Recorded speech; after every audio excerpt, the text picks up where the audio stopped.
ये कहानी है इंसानियत की सबसे बड़ी गमराही की। ये कहानी है शिरक के आगाज की। वो दिन जब इंसान ने अपने खालिक को छोड़कर मखलूक को पूजना शुरू कर दिया। शिरक की इब्तिदा कब हुई?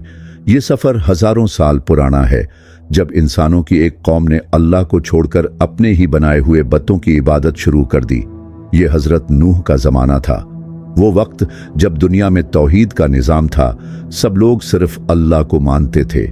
मगर फिर कुछ नेक और सालेह लोग दुनिया से रुखसत हुए, और यही वो मौके था जब शैतान ने सबसे बड़ा फरेब दिया।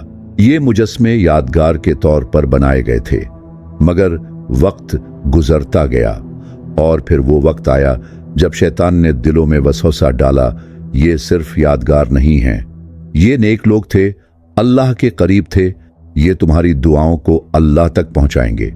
यही वो लम्हा था जब शिरक ने पहली बार जमीन पर कदम रखा। ये वही 5 बत थे जिनका जिक्र कुरान में किया गया। वद्दुन, सुवाउन, यगूसु, यऊकु, नस्रु, नूह, पैठीस।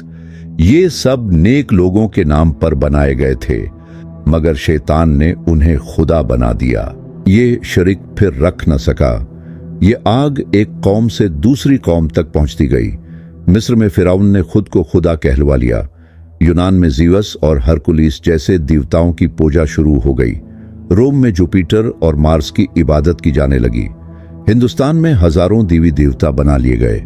चीन में आबा वो इजदाद और कुदरती ताकतों की पूजा शुरू हो गई। यहां तक कि अरब में भी, जहां हजरत इब्राहिम ने तौहीद की दावत दी थी, वहां भी 360 बत रख दिए गए। यही वो दौर था जब अल्लाह ने हजरत मोहम्मद को नाजिल फरमाया ताकि दुनिया को फिर से तौहीद की रोशनी में लाया जा सके। अफसोस, हजारों साल गुजर गए, मगर शिरक आज भी जिंदा है। आज भी लोग कब्रों से मदद मांगते हैं। आज भी हाथ की लकीरों और सतारों से किस्मत का हाल पूछते हैं। आज भी जादू और अमलियात पर यकीन रखते हैं।